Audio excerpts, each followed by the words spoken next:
Hola mis queridos alumnos, en esta clase vamos a ver qué son los verbos.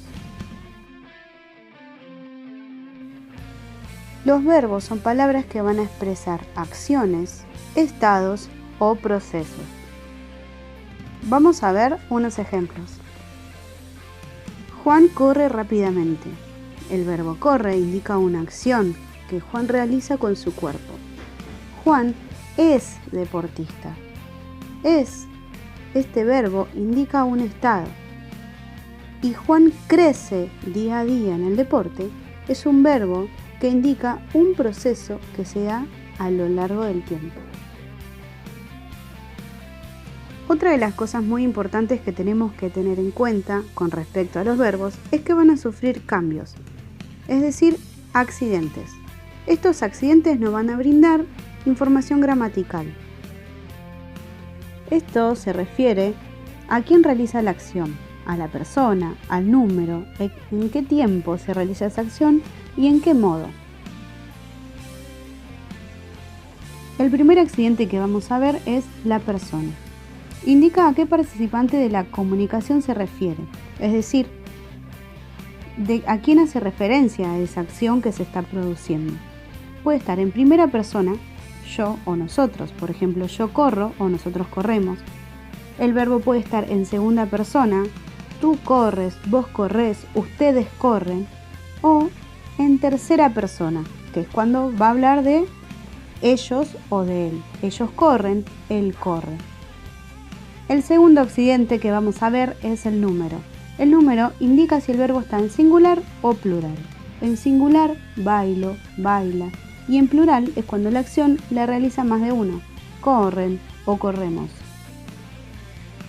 El tercer accidente o cambio que vamos a encontrar es el tiempo. El tiempo indica cuándo ocurre la acción. Puede estar en presente, pasado o futuro. Si hablamos del presente, va a ser una referencia al momento justo en el que se encuentra el hablante. Si tomamos al pasado, va a ser referencia a un momento anterior al que se encuentra el hablante. Y si hablamos del futuro, va a ser una referencia al momento posterior al que se encuentra el hablante. Entonces, presente, pasado o futuro, siempre se va a tomar como referencia el momento en que está hablando. Y llegamos al cuarto accidente o cambio que sufre el verbo, y tiene que ver con el modo. El modo es la actitud que tiene ese hablante con la acción que va a realizar. Por ejemplo, puede ser una acción que sea una realidad, algo que se va a hacer seguro o que está pasando seguro.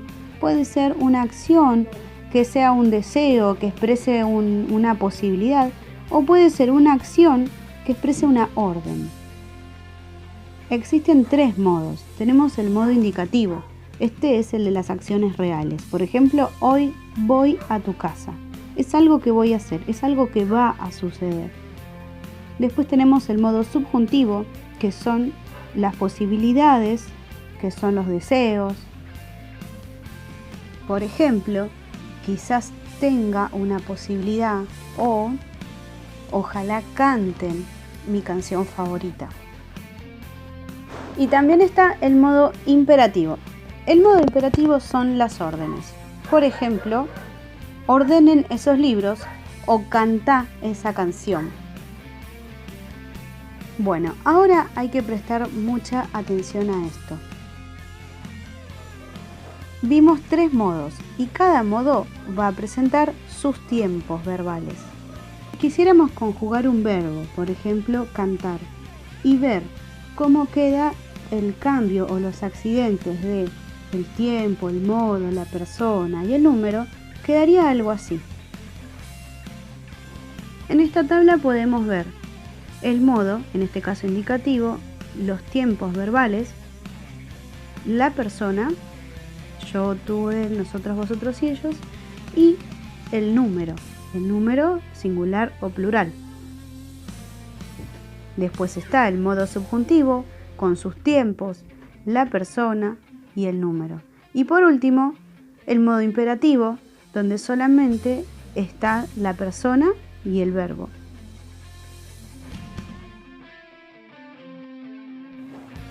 Otra cosa importante que también tenemos que saber sobre los verbos es la conjugación.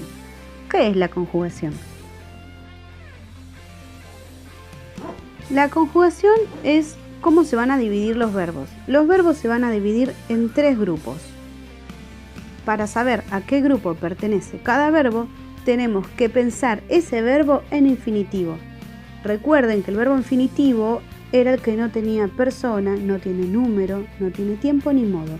Son los verbos que terminan en ar, er o ir. Y acá mucha atención. Los verbos en infinitivo que terminan en ar, como estudiar, son de la primera conjugación.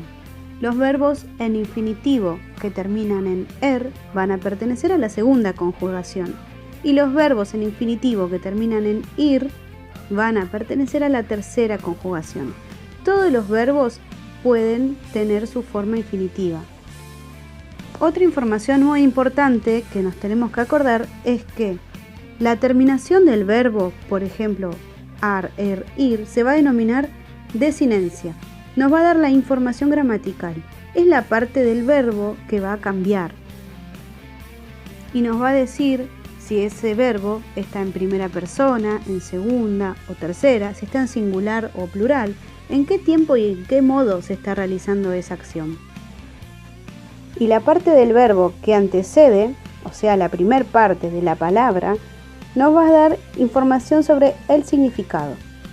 ¿Qué significa esa palabra? Y acá tenemos un ejemplo de cómo la raíz se mantiene y la desinencia cambia.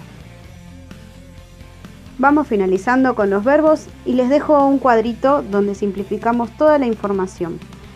Bueno, dijimos que los verbos indican acciones, procesos y estados y que van a sufrir accidentes de persona, de número, de tiempo y de modo. Y por último, que todos los verbos van a pertenecer a una conjugación, que se van a agrupar. Y teníamos 3 conjugaciones, primera, segunda y tercera, según la terminación del verbo en infinitivo. Bueno, llegamos al final del video, se hizo un poquito largo, pero acá tenemos toda la información necesaria para comenzar a trabajar con los verbos. Les dejo un saludo, un abrazo grande y nos vemos en la clase.